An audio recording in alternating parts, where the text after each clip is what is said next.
Muy buenos días.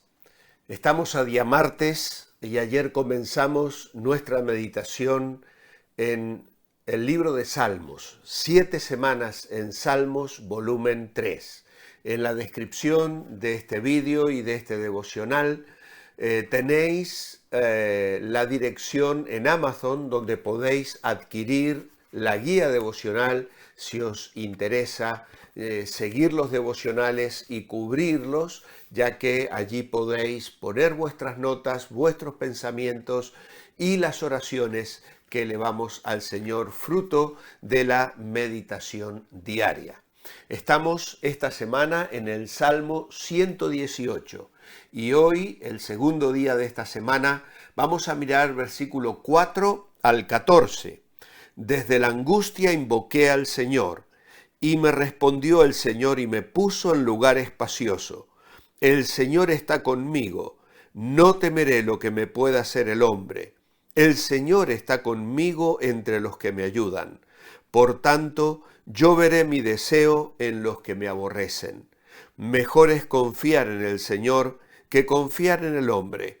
Mejor es confiar en el Señor que confiar en príncipes. Todas las naciones me rodean, mas en el nombre del Señor yo las destruiré. Me rodean y me asedian, mas en el nombre del Señor yo las destruiré. Me rodean como abejas, se enardecen contra mí como fuego entre espinos, mas en el nombre del Señor yo las destruiré. Me empujaste con violencia para que cayera, pero me ayudó el Señor. Mi fortaleza y mi cántico es el Señor, y Él me ha sido por salvación. Tenemos también unas lecturas paralelas en Hebreos capítulo 13 y el versículo 6. Así que podemos decir confiadamente, el Señor es mi ayudador, no temeré lo que me puede hacer el hombre. También tenemos otra lectura en Éxodo capítulo 15 y el versículo 2. El Señor es mi fortaleza y mi cántico, ha sido mi salvación. Este es mi Dios, a quien yo alabaré, el Dios de mi Padre, a quien yo enalteceré. Y finalmente en Isaías capítulo 12 y el versículo 2. Dios es mi salvación, me aseguraré y no temeré, porque mi fortaleza y mi canción es el Señor. Él es quien ha sido salvación para mí. Qué preciosos estos versículos que, como señalábamos el domingo, aparecen repetidos 3 veces en las Escrituras. No cabe duda de que Dios enfatiza verdades maravillosas para la vida cristiana cuando son reiteradas en la palabra de Dios. No podemos detenernos en esta mañana, en alguna otra ocasión señalaremos este detalle. El domingo pasado, Fernando Plou, en el culto de la Iglesia Revive, tituló su mensaje sobre el Salmo 118, Tienes que decirlo, Dios es bueno. Y la idea principal que nos dejó sobre este salmo es, si nuestra confianza está puesta en la bondad de Dios, que siempre es misericordioso, nunca seremos decepcionados, independientemente de las circunstancias externas o de lo que nos puedan hacer otras personas. Para nuestro devocional, a lo largo de esta semana, hemos destacado que encontramos 3 voces que surgen en estos primeros 18 versículos. Ayer meditamos en la voz del pueblo de Dios, Israel, es decir, los que pertenecen por sangre a Israel, los sacerdotes y también los que le temen, es decir, todos los que por la fe somos también hijos de Abraham y pertenecemos al pueblo de Dios. Hoy vamos a considerar la segunda voz y es la voz del salmista, versículo 4 al 14, y mañana la voz de Dios, versículos 15 a 18. Aquí se usa la primera persona, que puede ser el rey, pero también cada persona en la congregación puede dar testimonio de cómo Dios la liberó. Cada persona clama a Dios y Dios responde individualmente. En estos versículos 5 al 14 encontramos que el salmista tiene recuerdos de angustia, de oración, de seguridad y de confianza. Y aquí el salmista descubre su alma. No habla del pueblo ni del Mesías, habla de su propia experiencia. Y lo hace celebrando la libertad. El salmista se hallaba en una situación extrema y en estas ocasiones las oraciones brotan del corazón. La palabra angustia significa lugar estrecho. Desde el desfiladero estrecho clamé al Señor y me respondió colocándome en una llanura ancha. Eso es precisamente lo que significa. La palabra espacioso significa lugar amplio y extenso que implica comodidad, seguridad y libertad.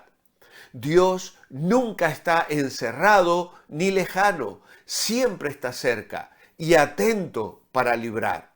Notemos que no quitó la prueba, sino que amplió su visión. El lugar espacioso amplía más la idea de estar libre, no lo extrajo del sufrimiento, sino que estuvo a su lado. Y el versículo 6 proclama una doble verdad. Dice, el Señor está conmigo, no temeré lo que me pueda hacer el hombre. También esta verdad está mencionada de una manera especial en el Salmo 56, versículo 9 y el versículo 11. Y si la primera parte es cierta, la segunda, no temeré, debe ser la consecuencia. Es decir, el Señor está conmigo, por lo tanto, no temeré.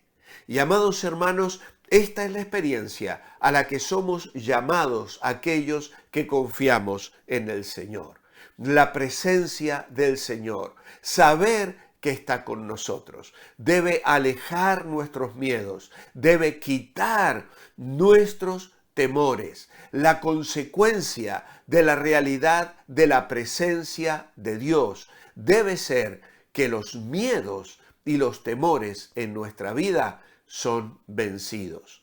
El temor a los hombres disminuye en proporción directa con la comprensión de la grandeza y la misericordia de Dios. A menudo experimento temor porque no creo suficientemente que el Señor está conmigo. En el nuevo pacto sabemos que el Espíritu de Dios mora en cada creyente en Cristo. Y entonces la constante relevancia de los salmos cobra vida para los cristianos en una experiencia personal y maravillosa que cada uno podemos disfrutar. Los versículos 8 y 9 también presentan una verdad que todos conocemos intelectualmente. Decíamos ayer que estos versículos son el centro neurálgico, podríamos decir, de la Biblia. Mejor es confiar en el Señor que confiar en el hombre. Mejor es confiar en el Señor que confiar en príncipes. ¿Por qué? Porque los príncipes caen, desfallecen y sobre todo se olvidan. Recordemos cómo el copero se olvidó de José en la cárcel. Allí en esa historia vemos tal vez una de las pocas sombras o de las pocas críticas que podemos hacer a la vida de José. Cuando después de revelarle el sueño al panadero y al copero, le rogó al copero, acuérdate de mí cuando seas restaurado a su puesto. Sin embargo, el copero se olvidó. Y pasaron otros 2 años largos trabajando en aquella cárcel para que un día de pronto Dios trajese a la memoria de aquel hombre lo que José había hecho por él. Y eso abrió las puertas para una vida de servicio significativa, para una vida de salvación de su propio pueblo y de sus hermanos, pero sobre todo para abrir un camino a la reconciliación y al perdón en una de las historias más conmovedoras que tenemos en la Biblia. Dios nos tiene esculpidos en las palmas de sus manos. Los príncipes se olvidan, los coperos se olvidan. Si ponemos nuestra confianza en los enchufes, como se dice aquí en España, de que tal persona va a hablar por mí y me va a abrir la puerta, puede ser que sean instrumentos que los use el Señor, pero no deben ser ellos en quienes debemos poner nuestra mirada. Nuestra confianza debe estar puesta en aquel que le dice a su pueblo: en las palmas de mis manos os tengo esculpidos, nunca me olvidaré de ti. Isaías 49, 29. Pero encontramos también una celebración de victoria. Versículos 10 al 14. Los versículos 10 al 12 hablan de enemigos. Y en muchísimos salmos el salmista tiene que pedir socorro por la opresión o los ataques de los enemigos de Dios. Aún los justos serán atacados. Los que no entran en la batalla no son los atacados. Los que sirven a Dios son los que reciben los ataques de los enemigos de Él. Y 3 veces se repite aquí la idea de ser rodeado. Me rodearon, me asediaron. Es la misma palabra en el hebreo. Y esta sugiere que el Salmo, como dicen algunos, viene del tiempo de Nehemías. Ayer afirmábamos que probablemente sería del tiempo de Moisés. No somos dogmáticos en cuanto a esto porque no encontramos argumentos absolutamente sólidos que nos permitan enfatizar con total seguridad en qué época fue escrito el Salmo. Pero aquí se repite 3 veces que la victoria se consiguió en el nombre del Señor. Y la frase que habla de que ardieron como espinos en el verso 12 presenta algunas dificultades de traducción.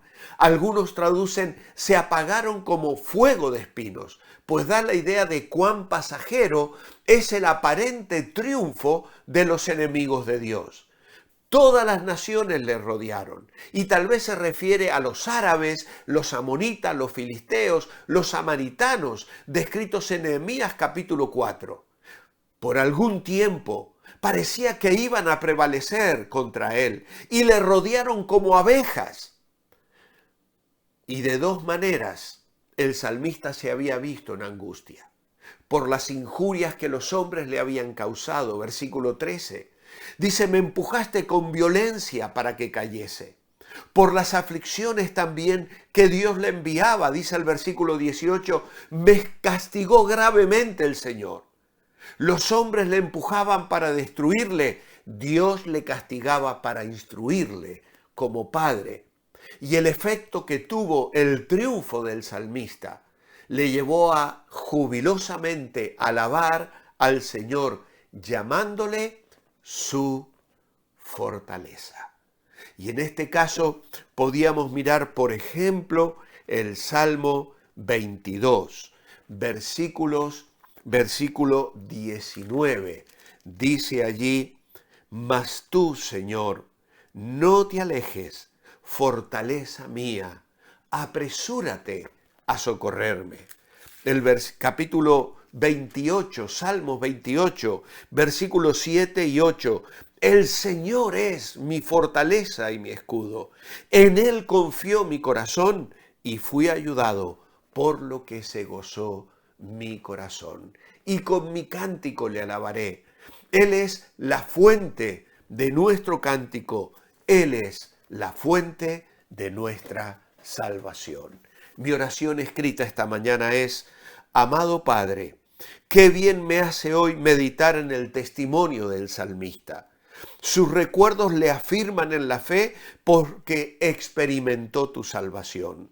Señor, tú eres nuestra fortaleza, eres nuestra canción y tu salvación nos hace hoy alabarte y decirlo al mundo con toda nuestra fuerza. Dios es bueno y hoy le alabamos. En tu nombre, amén. Que Dios os bendiga. Manteneos bendecibles.